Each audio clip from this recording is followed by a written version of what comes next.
Hello, agents. My name is Jeff Affronti, FSD Financial, AnnuityExperts.com, and today talking about delivery receipts.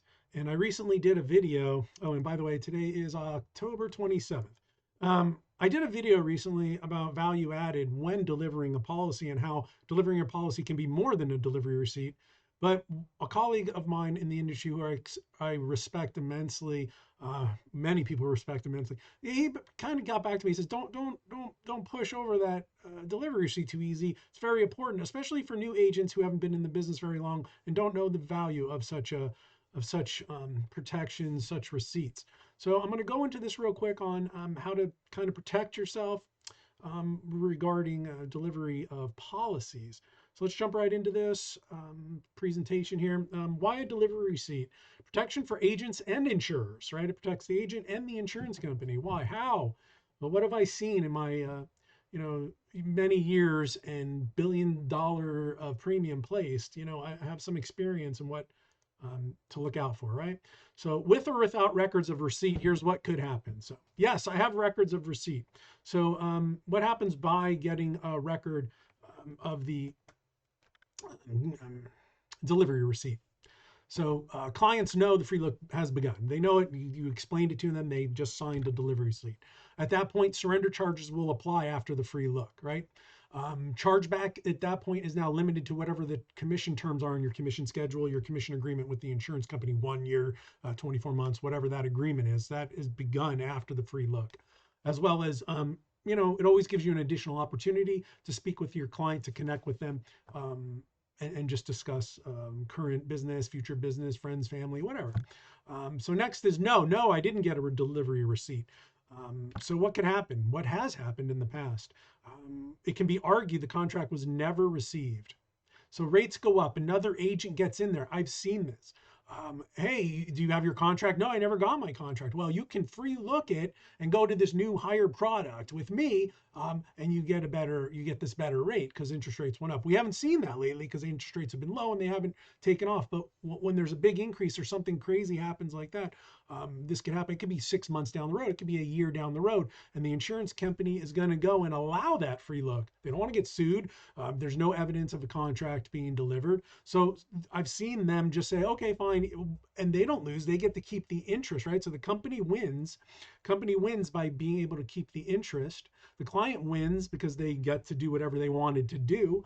The only person who's going to really have a problem with this is the agent who sold the original case, because they're subject to a chargeback at any time that the delivery receipt, right, is not there. So it's free looked. You're subject to a chargeback in any free look.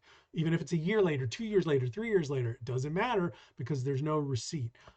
And also, if you ever read your contract with the insurance company, there's something it says in there. If the company gives back premium for any reason at any time, you're liable. The insurance company puts that risk back on you. So you want really good records because, well, if the client complains, whatever reason, oh, I have records, I got suitability, I got notes, I have all this stuff. So we'll get into that a little bit more. But yeah, just remember, the insurance companies have done this in the past. So here's some examples of what a delivery receipt looks like. If you're a new agent, this is highly important because you haven't seen it, you haven't heard maybe the horror stories, but these are what delivery receipts should look like. Here's one. I took the company name off, ABC Life company. It has the contract number will be here, the client's name. You'll have them sign it and date it. As an agent, you sign and date as well. Keep a copy for you. Keep a copy at the company, and a company keeps a file for the client. So here's another one, different company, same idea. I've faked all these numbers and everything. But yeah, you just have them sign and you keep a copy of this. Very simple stuff, right? Good stuff. All right, so what's next? Let's say the companies don't have a delivery receipt. Some companies might not have a delivery receipt or require a delivery receipt. Type one up on your own. Here's what it could look like. Thank you. Enclosed is your contract number. Please sign and date the delivery today and return to us. And how do they return to you is important. You don't want to make it difficult for them to return. So you have, take a picture, send it to us via scan, email, whatever, fax it to us. Or we like to enclose a prepaid envelope like this. And they just, sign it, stick it in an envelope, drop it in the mail, and you'll have it. Or if you don't actually meet the client for delivery and you send it via the mail, make sure you use a registered mail service such as UPS that allows tracking, and keep the receipt of the FedEx, UPS, postal service, whatever you use.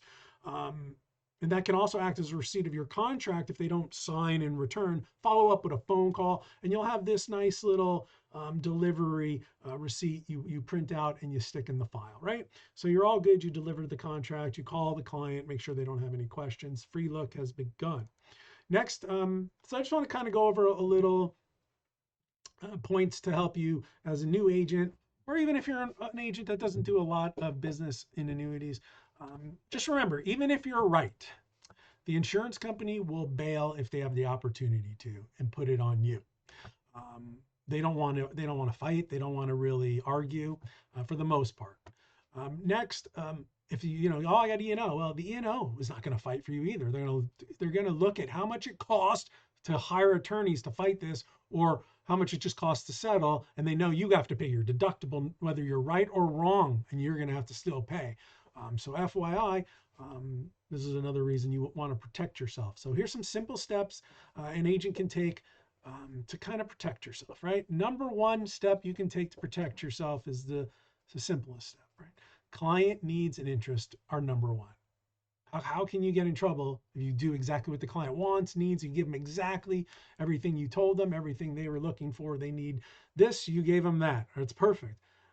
So they want withdrawals, they got withdrawals. They want to know they're going to have this much at the end of a term, you're going to give them. So interests and the client's needs and their risk tolerance should really be in there too. Risk tolerance is very important. Next, we're going to look at take notes. Take notes. Just jot down notes on anything important they say that is helping them or you make a decision on the product. I got an 80-year-old client. He tells me he works out every day, he goes to the gym, he runs, so that might be a reason why to put him in a certain type of life product with a longer surrender charge, maybe over a shorter term with health benefits or nursing home riders, right?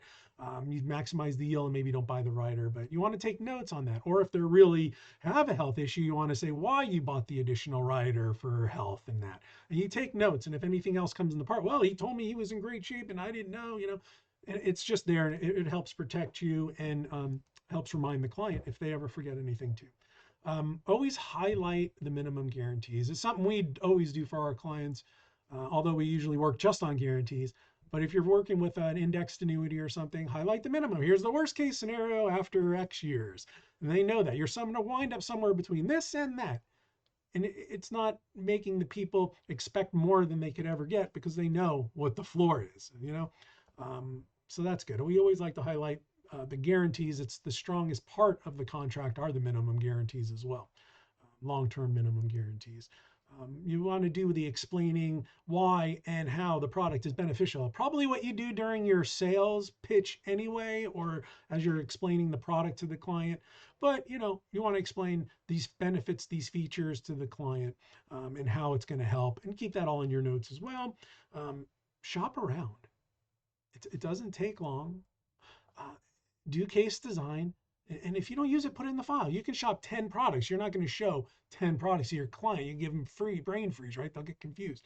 But you want to know you've done your due diligence, your fiduciary responsibility by shopping the marketplace. And you don't need them, but you stick them in the file and say, oh, these are other ones, and you see why they didn't. You can even make your own notes why they were not as competitive as the 2-3 products you did present to your client.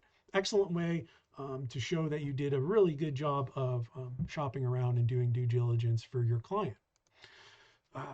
And finally, this is something I think a lot of agents might miss out on. You get an annual statement, or your client just had an anniversary. Pull that statement, look at it. If something cool happened, great, tell it, share it with them. If you see in an indexed annuity where one of the caps drops so low and the fixed rate's higher, why take the cap? And it's also a good time to just talk to your client again. Reach out, hey, how do you like it? Hey, everything's going great. Here's your current status of your product. By the way, anyone might be interested in something like this? You like it? Great. Your agents, your sales guys, you know how to do all that. I don't have to explain that too much. So just real quick, remember to protect yourself, and that really in the end, the insurance company and your E&O, all that is really, they're not on your side, they're on their own side. And you need to protect yourself and your client. Um, You don't want anyone coming back after a free look, and after you've given them the contract, and 3 years later them coming back and you getting a chargeback, because it benefits them. So yeah, protect yourself, take good notes, um, do the right thing. So that's the end of this presentation. Thank you all for watching, and again, as always, follow us on social media. Look how I messed that up. And LinkedIn, Rumble, YouTube, Facebook. And recently I was on a show called That Annuity Show. They do a really great job. If you want to check that out at thatannuityshow.com, they have about 120 something interviews they've done with people throughout the industry.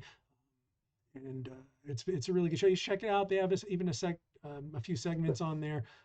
I'll forget that part, but anyway, check them out. And thank you all for watching. And there'll be links in this video to all of those social media accounts. Okay, I'm gonna go. It's a 10-minute video, so let's get out of here.